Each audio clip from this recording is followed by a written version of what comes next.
Ahora sí.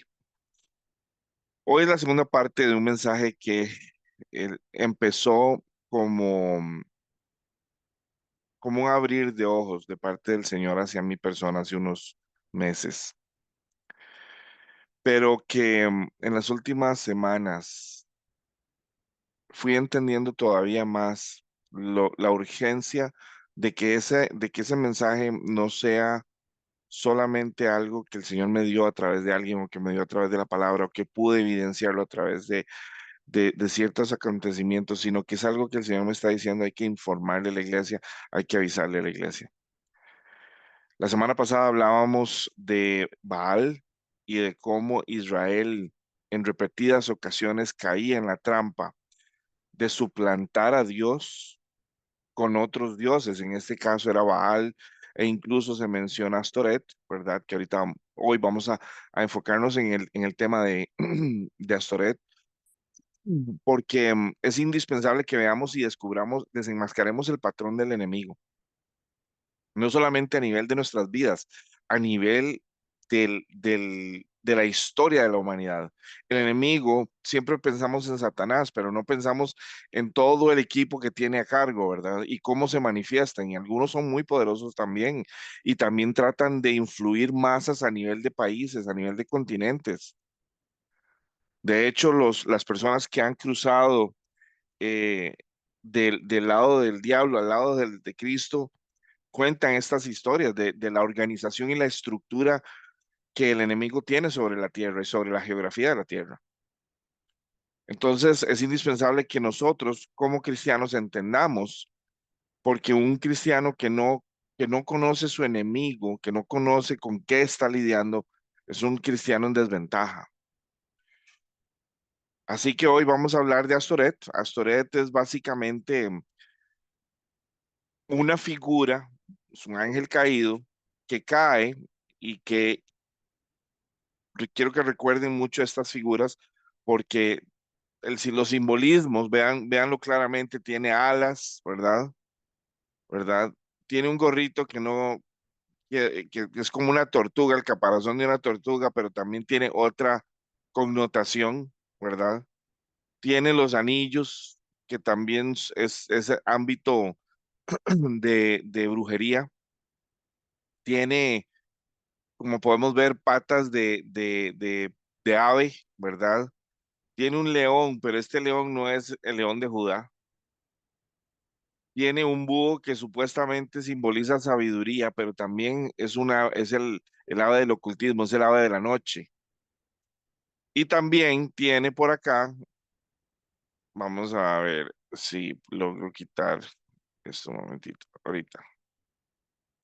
Y tiene por acá una estrellita donde podemos ver que esa estrellita es literalmente una estrella de la noche, bueno, en realidad la estrella de la mañana. Esa es una estrella donde literalmente eh, involucra el ámbito de, ¿cómo se llama? Involucra el ámbito de lo que tiene que ver con la astrología, ¿verdad? Esta se supone que el planeta Venus, que es la estrella de la mañana, pues sabemos que la estrella de la mañana en realidad es Jesús. Y esta es una imitación barata, porque el enemigo es lo único que hace. Tiene, como podemos ver, muchos nombres a lo largo de las culturas. Se fueron dando nombres diferentes, inclusive en la mitología romana, mitología griega. eh, y vamos a explorar un poquito el tema de que Acera o también Afrodita, ¿verdad? Era la madre de Eros, ¿verdad? Todo esto es un rompecabezas que vamos a ir armando. Vamos a ir primero a leer acá. Astoret, también conocida como Astarte, es una figura mitológica de gran importancia que aparece en diversas culturas a lo largo de la historia, tanto en la mitología fenicia como en textos religiosos antiguos como la Biblia. A lo largo del tiempo ha sido asociada con diferentes nombres y roles, funciones dependiendo de la cultura y el contexto. Regálenme un segundito, por favor, nada más. Quiero hacer una pequeña pausa acá.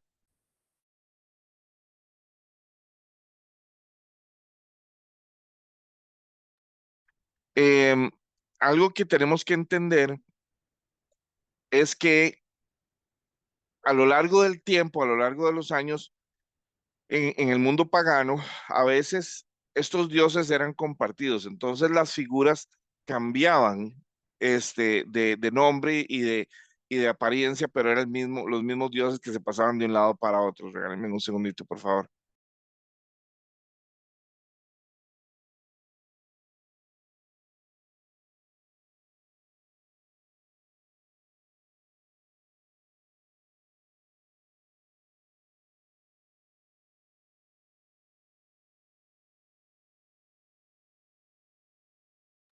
Ok, entonces una de las cosas que nosotros necesitamos ver es que la historia como tal, ¿verdad?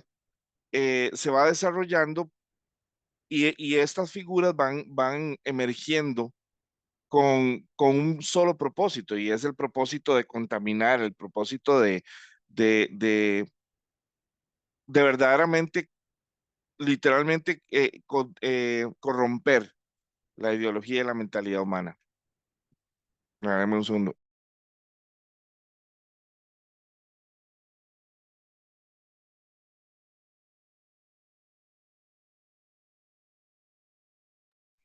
Ok,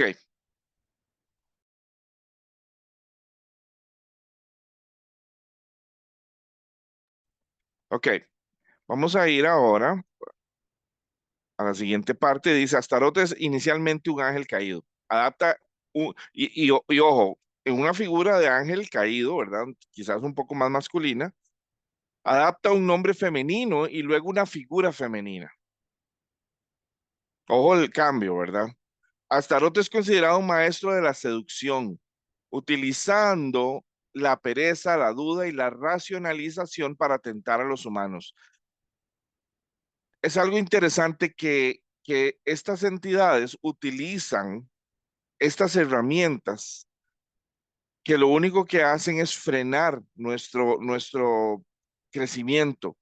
La pereza no nos permite avanzar y la Biblia habla de la pereza. La duda es lo opuesto a la fe, ¿verdad? Y la racionalización, ¿por qué? Porque en especial en tiempos como los nuestros de ahora, muchas personas no creen porque la fe y la lógica se contraponen.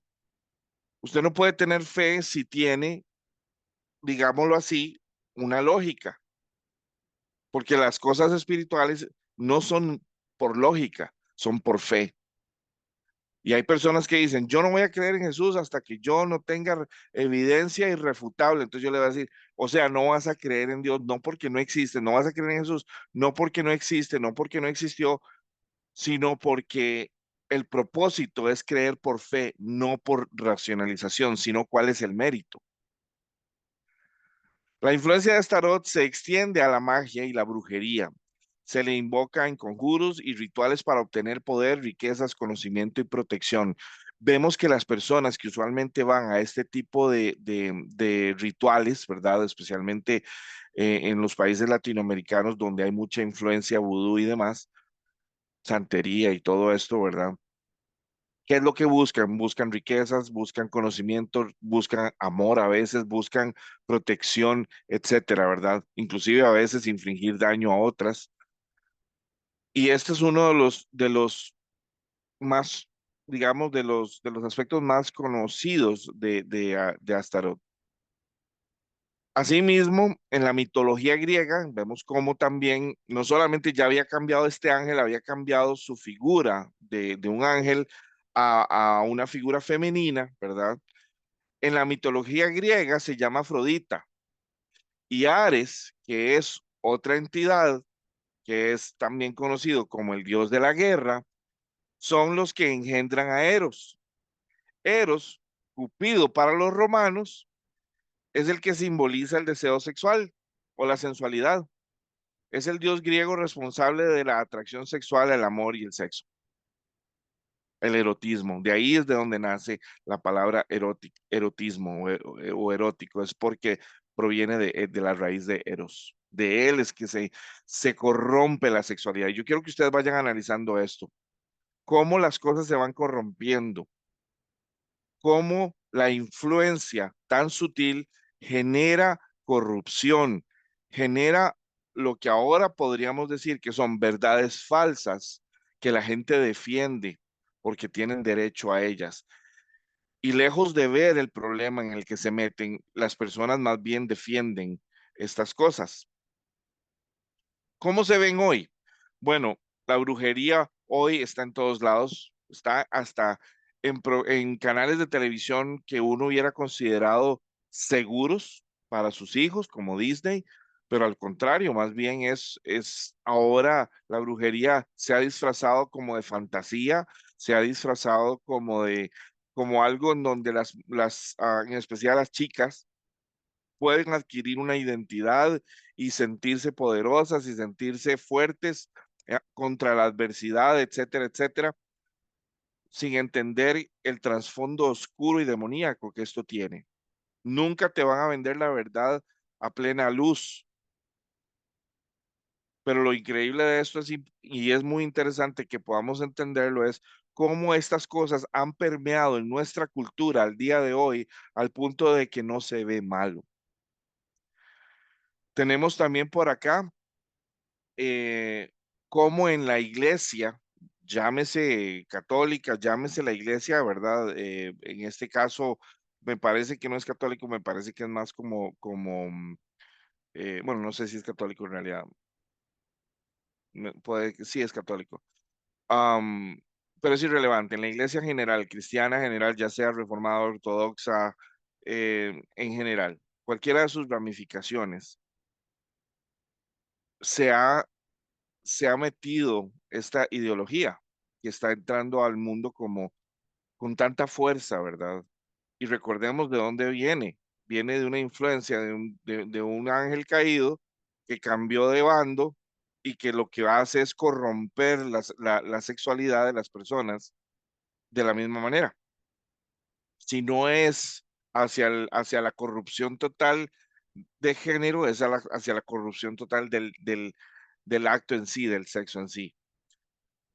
Vemos cómo se le llama a lo bueno malo y a lo malo bueno, ¿verdad? Vemos cómo hablan de un amor, pero en realidad no es amor. En realidad es una mentira cubierta de verdad, pero que en el puro centro es una mentira, porque lejos de esto ser amor, es la manifestación perfecta de la corrupción de la realidad del amor. El amor es Dios, pero entonces no nos podemos quedar ahí. Hay que llegar a corromper lo que nos está juzgando, lo que ellos se sienten juzgados en realidad, pero en realidad nadie los está juzgando. Ellos se juzgan a sí mismos al no estar del lado correcto.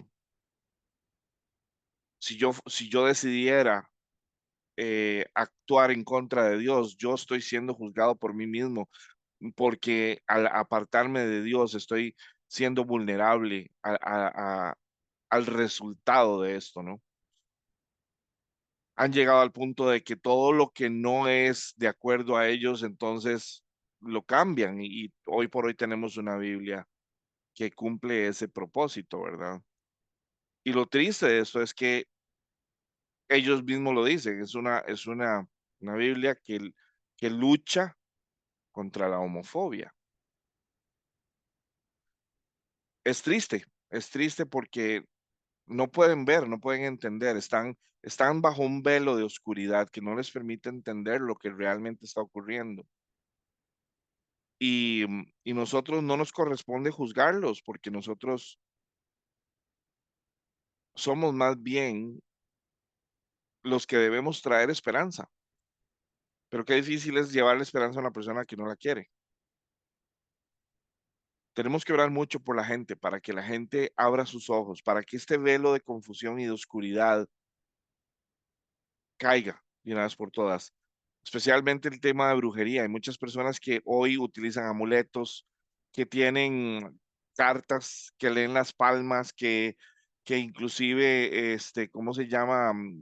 confían en el horóscopo y francamente es triste, pero es una realidad que estamos enfrentando. ¿Qué otras cosas podemos ver de cómo esto se está manifestando? Muy sencillo.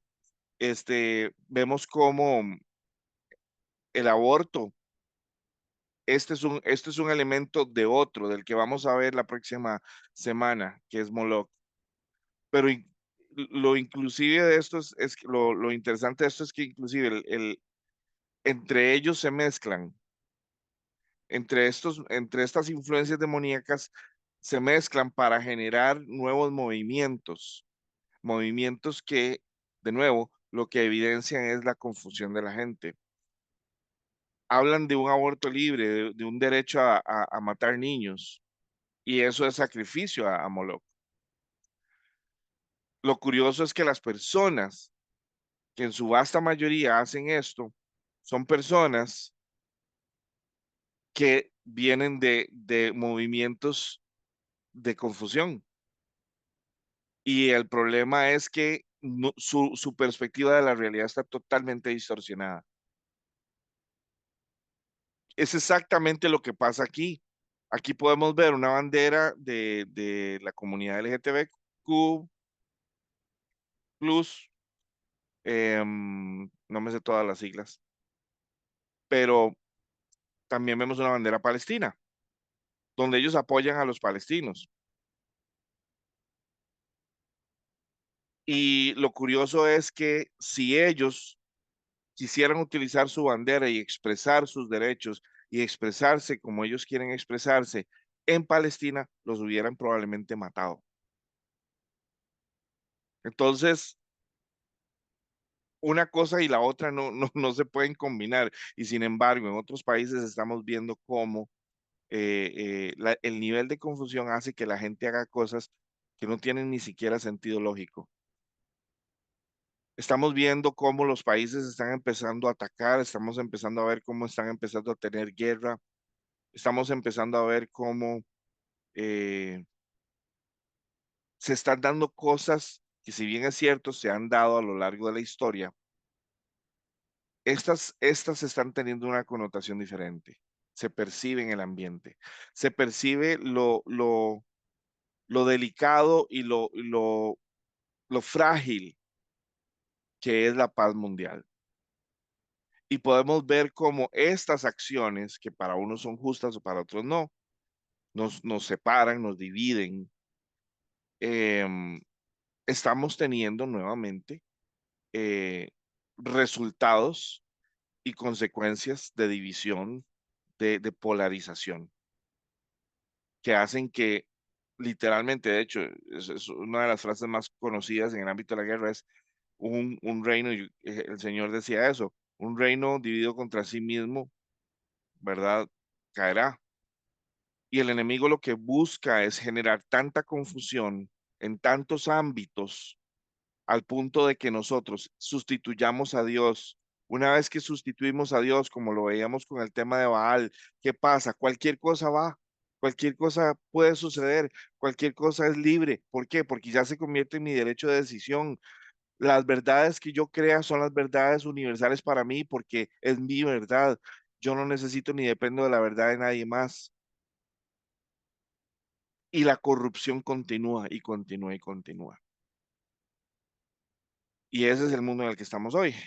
Y tenemos por último a Eros, que lo pintan lindísimo, lo pintan como Cupido. Y todos los 14 de febrero, eh, Eros está en fotos, en tarjetas, y como lo han dibujado algo tan simbólico del amor, ¿verdad? Lo involucramos en todos los ámbitos del amor, ¿verdad? Sin darnos cuenta de que es la figura, la creación, digámoslo así, de dos entidades demoníacas, cuyo objetivo es literalmente corromper la sexualidad, corromper todo lo que es el ámbito de la sexualidad, ¿verdad? Y quiero que vean cómo el engaño se manifiesta. Y ustedes podrán decir, Jerry, estás muy exagerado, estás muy, esto es mucho. No, no, no, no. O sea, entiendan, el enemigo es muy sutil y muy inteligente y sabe cómo hacer las cosas. Y él lo va a hacer de manera tal en que nadie lo note. Hasta que el Señor interviene y empieza a dar revelación y empieza a mostrarte el por qué estas cosas son verdad y sus consecuencias, su peso, es cuando uno empieza a despertar y a darse cuenta de que todo lo que uno piensa puede que no esté correcto, puede que no esté bien del todo. Ok, los orígenes y nombres de Astaret. ¿Quién es? Bueno, Astaret ya hablábamos de que era un ángel caído que también cambió de figura. Vamos a verlo en ciertas mitologías. Por ejemplo, en la mitología fenicia y cananea, Astaret era la diosa de la fertilidad y la sexualidad y la guerra. Era venerada como una divinidad madre y a menudo era representada como una figura poderosa. Astaret también estaba vinculada con la estrella de la mañana, Venus, lo que conectaba con la diosa mesopotámica Ishtar. Ishtar es Astaret, solo que en Mesopotamia se le llamaba diferente, pero era exactamente la misma figura. Y la gran diosa griega Afrodita. Se dan cuenta, es la misma figura en diferentes culturas con nombres diferentes. Se adapta a la cultura, se adapta al tiempo, se adapta a la población, se adapta. ¿Para qué? Para que no solamente sea bien recibida, sino que también se justifique como parte de su cultura, parte de su historia, como algo normal y como algo bueno. Astoret en la Biblia hebrea, ¿verdad? Así como se le conocía. Astoret aparece como una forma despectiva de Astarte, debido a la condena de su culto en las culturas cananeas. En los textos hebreos, el plural de su nombre, Astartes, se utiliza para referirse a sus ídolos o imágenes y se considera una representación en la adoración pagana. Ashoret, Ashtoret, otro nombre relacionado con Astarte, en la versión griega de la mitología fenicia, o también Sobdet para los egipcios. Vean cómo hasta en Egipto estaba presente esta figura. Ishtar en la mitología mesopotámica es una figura muy similar a Astarte, asociada con la fertilidad, el amor y la guerra. Se cree que las dos diosas compartían muchas de sus mismas funciones y que la adoración a Astarte fue influenciada por la veneración a Ishtar. Cómo ellos se presentan al hombre es irrelevante. Sabemos quiénes están detrás de todo esto. Y quiero que vean que lo que hoy se está manifestando es algo que viene desde hace mucho tiempo. Es algo que ha estado en la humanidad por mucho tiempo. Esto no es nuevo. La misma es el mismo libreto. Vamos a ver las funciones y asociaciones. Otra vez, diosa de la fertilidad. En las culturas de Fenicia y Cananea, Astarte estaba asociada principalmente con la fertilidad. Era considerada una diosa madre y una deidad protectora de la vida y la naturaleza. Los cultos a Astarte incluían ritos sexuales y festividades dedicadas a la agricultura y a la renovación de la vida.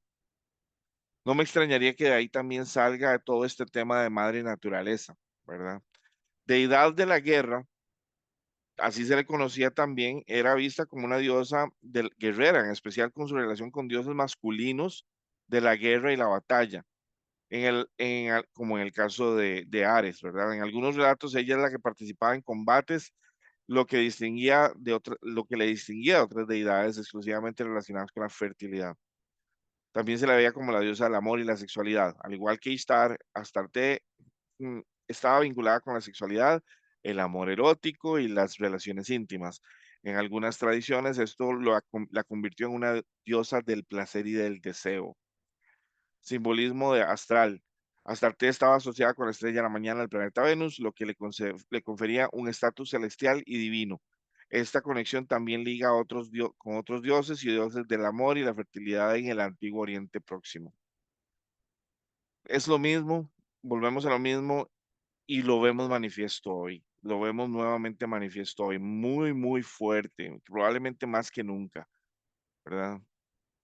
Ahora sí vamos a irnos a Primera de Reyes 11, 1 al 8. Vamos a ver quién tiene Voy, primero. voy, voy, voy, Adelante, voy, voy. adelante.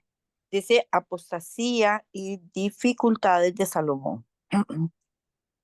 Pero el rey Salomón amó, además de la hija del faraón, a muchas mujeres extranjeras, de Moab, de Amón, de Edom, de Sidón y Eteas, gentes de las cuales Jehová había dicho a los hijos de Israel: no os unáis a ellas, ni ellas se unirán a vosotros, porque ciertamente harán que vuestros corazones se inclinen tras sus dioses.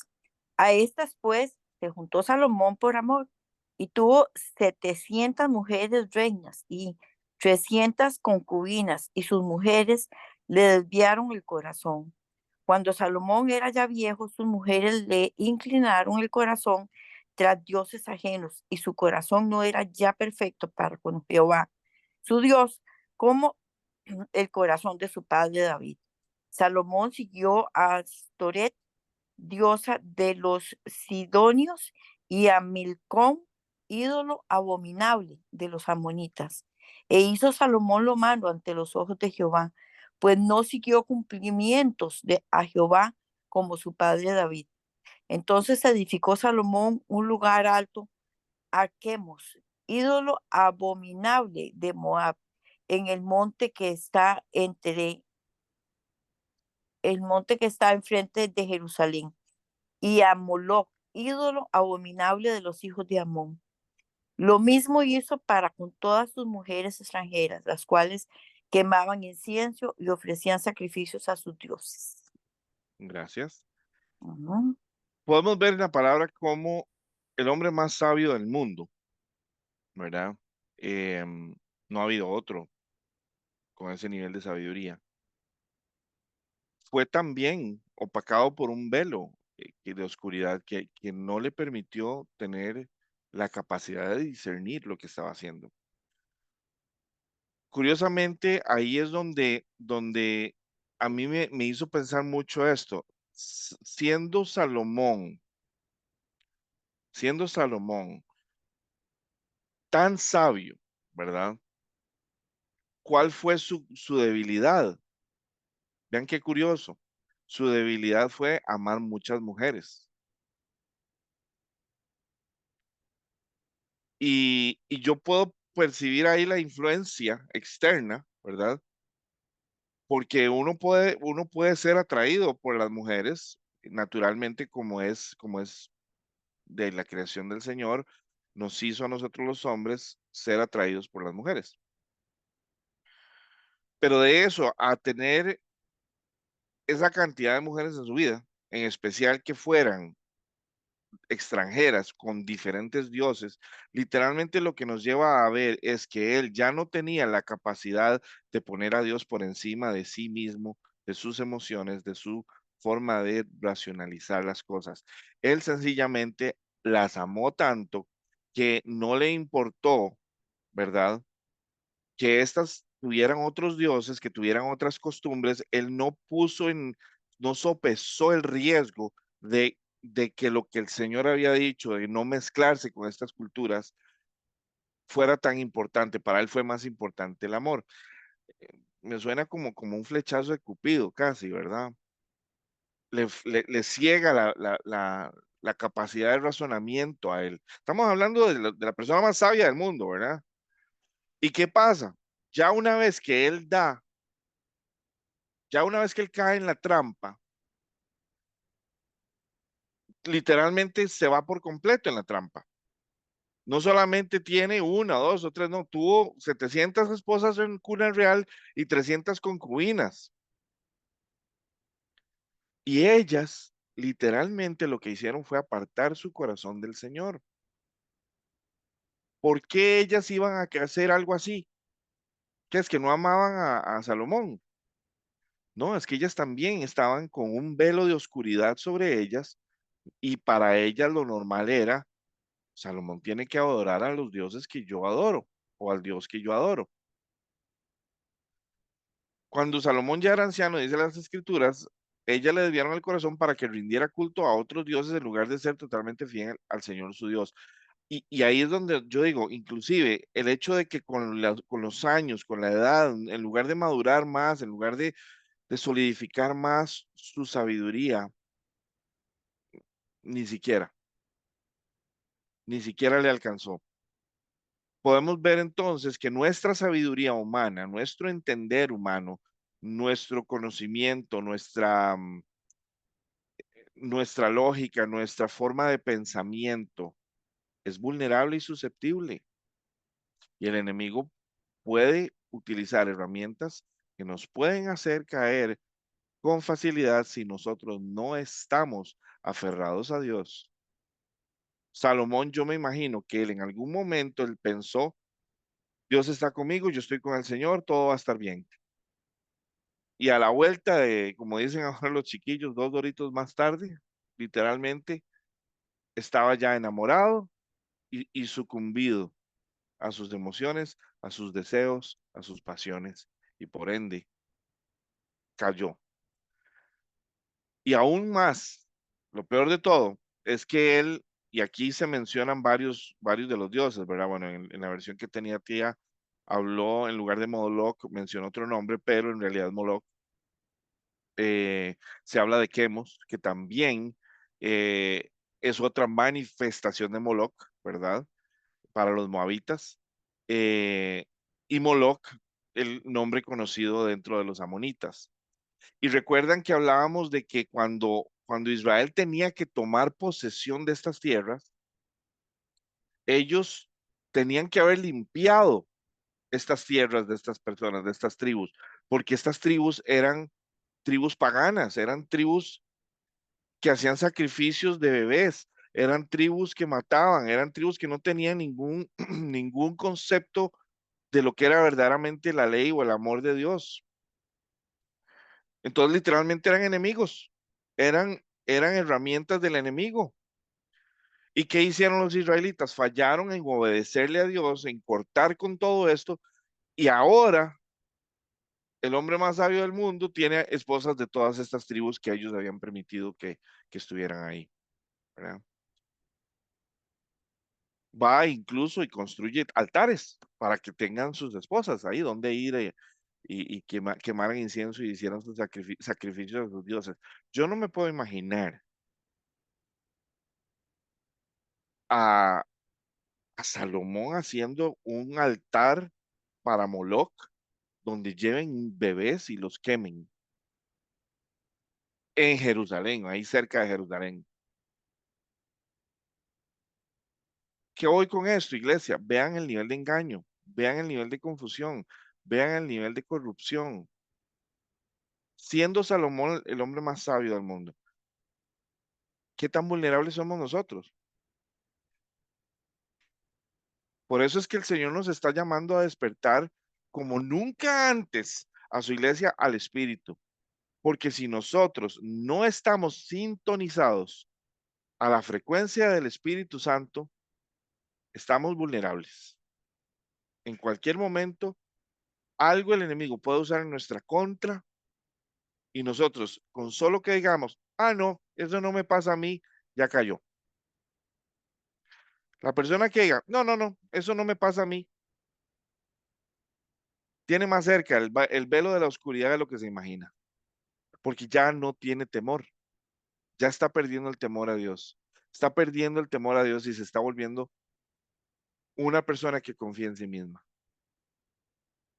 Tengamos cuidado, iglesia, aprendamos a reconocer cómo es que estas cosas se manifiestan en nuestra vida. Vamos a ir a Primera de Reyes 11:33. Chinlín.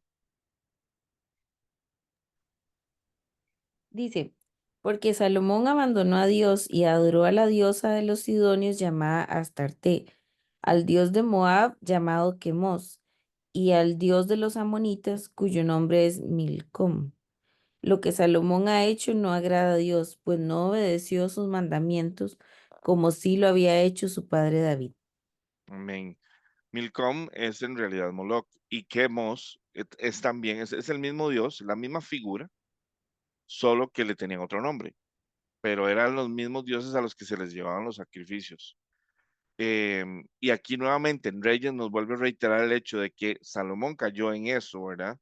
El Señor diciendo, Salomón se apartó de mí por completo y vean lo que hizo, ¿verdad? y no obedeció ni mis decretos ni ordenanzas como lo hizo su padre David. Ahora vamos a Segunda de Reyes, chin, la que sigue. El rey también profanó las colinas al oriente de Jerusalén, donde el rey Salomón de Israel había construido santuarios para Astoret, la detestable diosa de los sidonios, para Quemos, el detestable dios de Moab, y para Moloc, el detestable dios de los amonitas. Y ahí es donde nos reconfirma una vez más de que Jerusalén había sido literalmente, ¿cómo se llama? Profanado, ¿verdad? De que ahora este territorio que era tierra santa se estaba convirtiendo en tierra ¿cómo se llama? De profanación.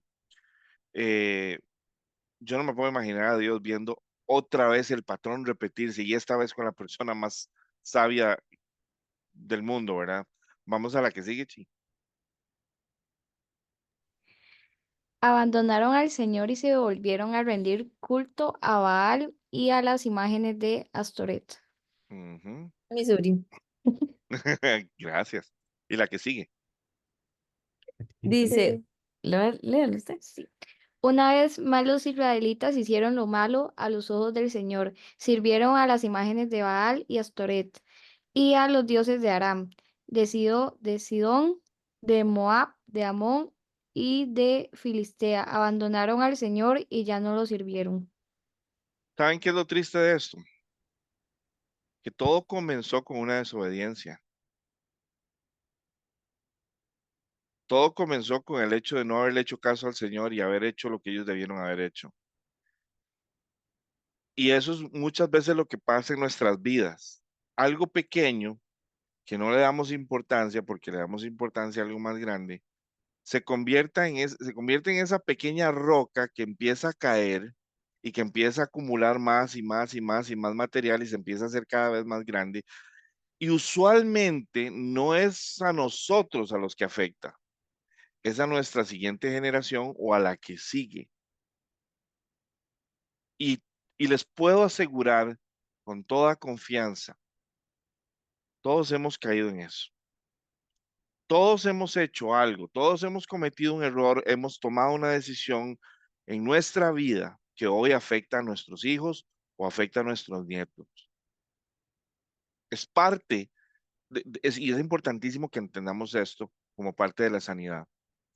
Es parte de nuestra naturaleza humana, está por todos lados en la Biblia. Entonces, ¿es una justificación? No, es abrir ojos, es darnos cuenta y que entonces vayamos donde el Señor, no solo a pedirle perdón al Señor por lo que hicimos, sino también ir a pedirle perdón a las personas que hoy están sufriendo consecuencias. El problema es que muchas veces las consecuencias que los demás sufren no son tan evidentes o tan claras o tan manifiestas en relación a lo que nosotros hicimos. Entonces, ¿qué ocurre? No lo asociamos. A veces en negación lo negamos, decimos, no, no, no, no, eso no es culpa mía, ellos ya tienen que ser maduros y tienen que aceptar y bla, bla, bla, bla. Y hay una afectación. Ayer hablábamos sobre los padres y sobre la paternidad y de cómo muchos de nosotros crecimos con un papá que tal vez no era tan presente o él no estuvo del todo o era un agresor, etcétera, etcétera, etcétera. Pero irrelevantemente de la historia y la razón por la que ese papá o esa mamá estuvo y fue así, es porque ellos no tenían más que dar, es porque también venían defectuosos desde atrás, porque estos son maldiciones generacionales que nos empiezan a atacar, que nos empiezan a afectar y permiten, incentivan que este manto de oscuridad en el que hoy vivimos en este mundo todavía tenga mayor efecto en nuestra vida. Tenemos que desenmascarar todo lo que nos está afectando, si es generacional, si es algún resentimiento, si es alguna frustración, algún rencor, algún, algo del pasado, no, algún resentimiento que tengo con algún familiar, con algún amigo, con lo que fuere. Porque nosotros en Cristo no podemos vivir así. Es darle puertas al enemigo para que el enemigo venga a nuestra vida y nos afecte de alguna manera. Yo creo que nadie aquí en su sano juicio quiere entregarle a sus hijos el peso de esa oscuridad, de esa confusión, de esa maldición. Pero tenemos que ser valientes y decir hasta aquí. Yo voy a ser el factor diferenciador y armarnos de valor y confiar de que en el Señor tenemos todo lo que necesitamos para hacerlo. Vamos a hablar ahora de la idolatría, el factor, digámoslo así, otro de los ángulos que estos dioses, no solamente hablábamos de sus influencias y su historia y su manifestación, pero también tenemos que hablar del contexto de idolatría, que es básicamente lo que estas entidades vienen a ocupar en nuestra vida. Vamos a ir a Éxodo 23:5. Adelante, tía.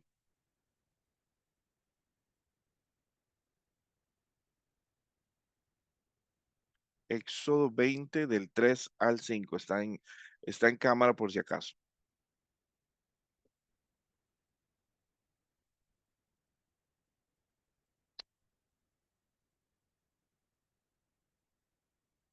Rosaura, adelante. ¿Será que no puedes quitar el micrófono? Ahora sí. Ya, ahora sí. Es que no me está oyendo. Sí, ahora sí, ahora sí. Ah, perdón, es que no, sí estaba puesto el mío, no sé por qué. Ok, dale. Dice, ok, dice, es Éxodo Éxodo del 20, 3 al 5, ¿verdad? correcto. Dice, Ujú. no tendrás dioses ajenos delante de mí, no te harás imagen ni ninguna semejanza de lo que esté arriba en el cielo, ni abajo en la tierra, ni en las aguas, ni debajo de la tierra. No te inclinarás a ellas, ni las honrarás, porque yo soy Jehová tu Dios, fuerte, celoso, que visito la maldad de los padres sobre los hijos hasta la tercera y cuarta generación de los que me aborrecen. Amén. Amén. Sigamos con la otra, con Levítico. Ok, vamos con Levítico 19:4, dice, déjeme ver, ok. Dice, mis estatutos guardarás. No harás ayuntar tu ganado con animales de otra especie. Tu camino no sembrarás con mezcla de semillas, y no te pondrás vestidos con mezcla de hilos. Si un hombre, no, está ahí, ¿verdad? Sí, era el 19:4. Casi en esa Ah, versión, pero me encanta porque está hablando de mezclar, está hablando de combinar impuro con puro, y eso es exactamente lo que esto se está diciendo. Esta versión dice, no se desvíen para rendir culto a ídolos, no se desvíen. El camino de Dios es uno. Cualquier desvío va a generar problemas. Y dice, no se desvíen para rendir culto a ídolos, ni hagan dioses de metal fundido para ustedes. Yo soy el Señor su Dios. Él nos está hablando de lo que hicieron los israelitas recién saliendo del Mar Rojo, de haber cruzado el Mar Rojo, que hicieron el becerro de oro, ¿verdad? Entonces, vemos nuevamente la directriz del Señor, porque esto, si bien es cierto, es uno de los 10 mandamientos, es uno de los mandamientos que sigue diciendo el Señor, sigue insistiendo. Y leamos ahora Deuteronomio 4:23-24. Dale, tía. ok, dice, guardado, no os olvidéis del pacto que Jehová vuestro Dios, que él estableció con vosotros, y no os hagáis escultura o imagen de ninguna cosa que Jehová tu Dios te ha prohibido, porque Jehová tu Dios es fuego consumidor, Dios celoso. Amén. Aquí podemos apreciar con facilidad y con claridad que Dios tiene algo muy claro, y es que Él no quiere imágenes de ningún tipo, de ningún tipo. ¿Por qué? Muy sencillo, no se necesitan. Cualquier imagen, inclusive de lo que esté en el cielo, ¿verdad? Dice aquí, no te hagas ninguna clase de ídolo ni imagen de ninguna cosa que está en los cielos o en la tierra o en el mar, ¿verdad? Antes de empezar me encontré una estatua que tienen en Polonia de una sirena con un escudo y una espada. Dios es un Dios celoso y Él no quiere compartir su postura, su posición con nada. Lamentablemente, y esto ha permeado, y tenemos que decirlo como es, y de nuevo, no lo digo con el afán de ofender a nadie, yo crecí en este ambiente y sé lo que estoy diciendo, y lo digo con todo el amor y la misericordia que puedo. Esta actitud, esta necesidad que Israel manifestó de estar creando o de estar adoptando dioses ajenos o estatuas o alguna imagen de algún tipo, porque lo vimos primero con ellos, con el becerro de oro. Esa costumbre venía perdón, de Egipto, donde en Egipto tenían estatuas de todo tipo para todos los dioses que tenían, porque eran eh, poli, no se dice polidiósicas, por favor, esa no es la palabra correcta. Politeístas. Politeístas, gracias. Polidiósicas, soy a mí. Estoy cansado, la verdad. Pero se entiende. La, la, la idea es, ellos asumieron el tanto de vivir allá, ellos entendieron de que si ellos lo hacen, no es tanto problema. Fue hasta que Dios tuvo que poner las reglas del juego y decir, no, no se necesitan. Ustedes me adoran con su corazón y su mente. Ustedes no necesitan verme, no necesitan tenerme una estatua, porque el problema, ¿saben qué es? Que tarde o temprano nuestra atención deja de ser Él y empieza a ser la estatuilla. Y vean que miles de años más tarde esto se ha permeado hasta en la fe cristiana. Y tratamos de justificarlo y decir, no, pero es que nosotros no, y nosotros no. Lo mismo dijeron los israelitas. Lo mismo le pasó a Israel. No podemos justificar lo injustificable. Está escrito y está clarísimo. No estoy juzgando los corazones, porque el corazón yo sé que tal vez verdaderamente está suplicando y rogando a Dios. Pero lo que tenemos que entender es que no todos los métodos funcionan. Si nosotros, por más que nosotros estemos verdaderamente tratando de conectar con Dios, si estamos usando un método equivocado, un método que Dios mismo está diciendo, este no, ¿qué nos hace pensar que va a resultar bien?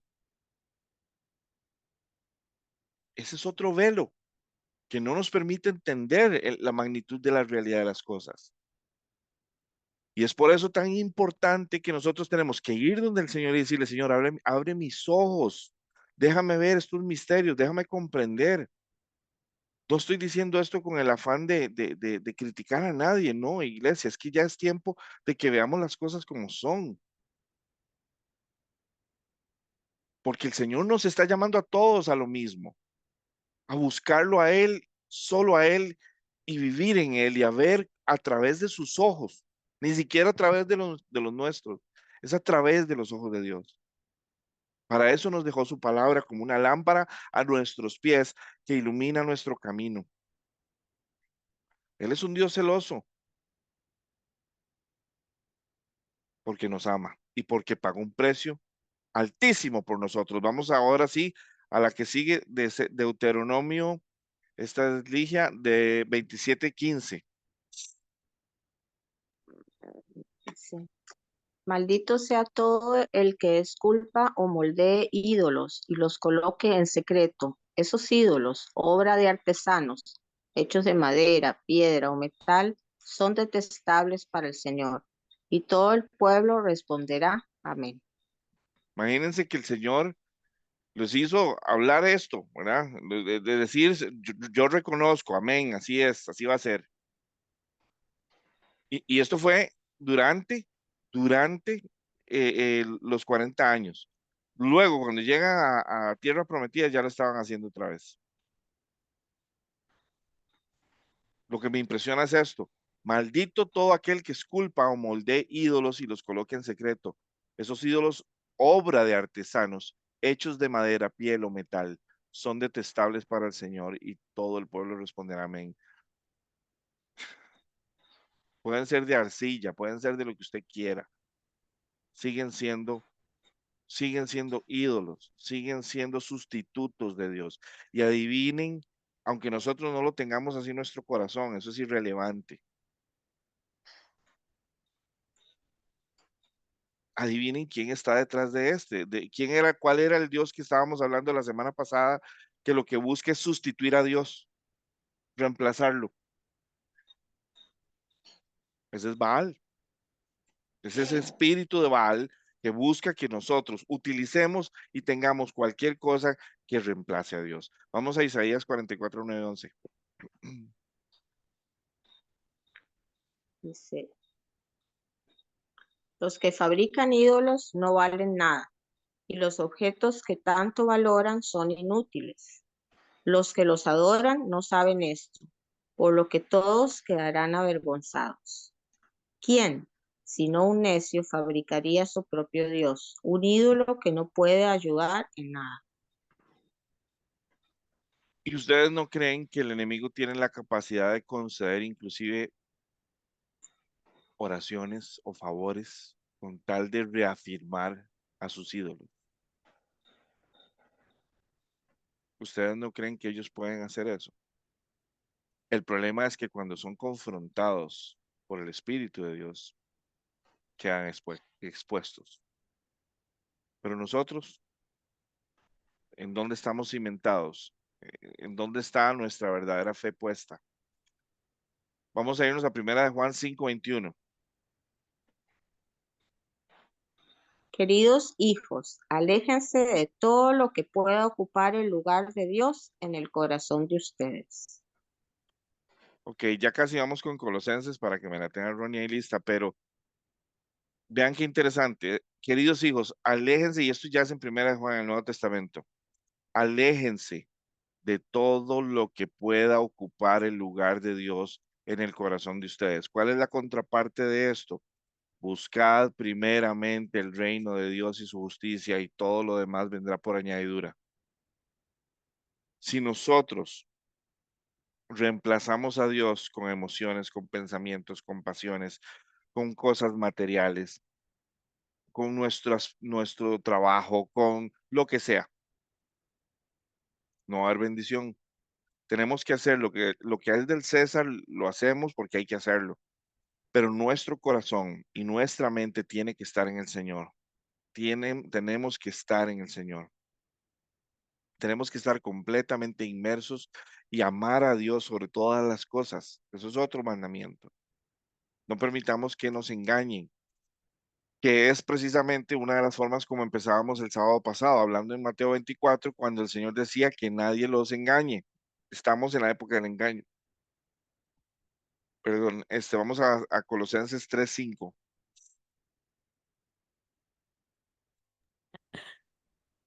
Así que hagan morir las cosas pecaminosas y terrenales que acechan dentro de ustedes. No tengan nada que ver con la inmoralidad sexual, la impureza, las bajas pasiones, los malos deseos, y no sean ávaros, pues la persona avara es idólatra, porque adora a las cosas de este mundo. Si una persona es avara, entonces no depende de Dios, depende del dinero que tiene. Por eso es que lo guarda y lo protege por sobre todas las cosas. Y vean cómo el Señor aquí en Colosenses nos dicen, hagan morir todas las cosas pecaminosas. Todas estas son cosas pecaminosas. Ahora, ¿quién conoce su verdadera carne, la magnitud de su verdadero yo carnal? Nadie. Tiene que ser por revelación, tiene que venir el Espíritu Santo a explicarte y a decirte, mira, esto le estás haciendo mal por esto, esto y esto. Esto viene desde atrás. Tenés que ir a cancelar esos recibos pendientes, o tenés que ir a cortar esas cadenas que vienen desde atrás.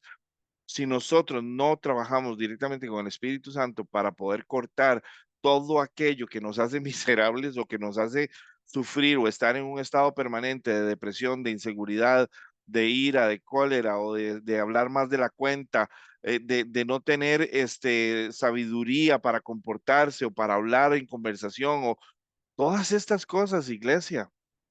A veces el solo hecho de que nuestra lengua no tiene freno, porque se supone que porque lo siento, tengo el derecho de decirlo, créanme que el resultado va a ser negativo y va más bien a traer, lejos de bendición, va a traer maldición. Y nosotros en Cristo tenemos que ser sensibles a la voz del Espíritu Santo, no a nuestras emociones y pensamientos. Pero ¿cómo nos cuesta hacer eso, verdad? Ok, vamos a irnos ahora sí, literal, Ronnie, vamos a ir una por una. Vámonos primero con Santiago 3. Pues donde hay envidias y ambiciones egoístas, también habrá desorden y toda clase de maldad. Amén, así es. La que sigue. Miren, la oscuridad cubre la tierra y una densa oscuridad cubre las naciones, pero la gloria del Señor se levanta y aparece sobre ti. Amén. Vámonos a Juan. Jesús habló una vez más al pueblo y dijo, yo soy la luz del mundo. Si ustedes me siguen, no tendrán que andar en la oscuridad, porque tendrán la luz que lleva a la vida. Amén. Vámonos a Efesios. En otro tiempo ustedes eran oscuridad, pero ahora son luz en el Señor. Por lo tanto, vivan como hijos de luz. Por lo tanto, vivan como hijos, como gente de luz. Me encantó esa. Y vámonos al final, al Salmo 82, Talma. Ellos andan a tientas en completa oscuridad, no tienen idea de lo que hacen. Toda la tierra está estremeciéndose. El Señor va a estremecer la tierra. Va a estremecer esta tierra y muchas personas no, ni siquiera se han dado cuenta, no saben, andan en otras, se preocupan tanto por los problemas que tienen en su día a día que su conciencia no está en Dios, está en sí mismos y aún así nos sentimos cristianos. Tenemos que involucrar a Dios como nunca antes en nuestra vida, iglesia. No podemos seguir viviendo. Sí, tenemos que enfrentar las aflicciones, los padecimientos. O sea, yo nunca he visto a la iglesia tan atacada como ahora. Padecimientos físicos, de salud, emocionales, psicológicos. Eh, eh, ya les decía yo al principio, yo hoy y ayer, de hecho ayer y hoy, perdón, tuve que hablar con dos varones que no tienen identidad, que carecen de identidad y que no, y que a pesar de que creen en el Señor, su relación con Dios es cero. Es más fácil creerle al mundo, es más fácil creerle al vecino, es más fácil creerle a quien sea cuando no vives a Dios, cuando Dios no es tu realidad. Pero nosotros, dice aquí la palabra, literalmente en Efesios 5, porque antes ustedes estaban llenos de oscuridad. Mi pregunta es, ¿ustedes tienen oscuridad en sus vidas ahorita? Y no solamente estoy hablando en su corazón, estoy hablando en su capacidad de razonamiento, en su capacidad de discernir por qué me estoy comportando así, por qué estoy sintiéndome así, por qué estoy actuando así, por qué le estoy hablando a mi esposa así o a mi esposo así, por qué le estoy hablando a mis hijos así, por qué estoy siendo como soy si no estoy siendo como la luz de la palabra.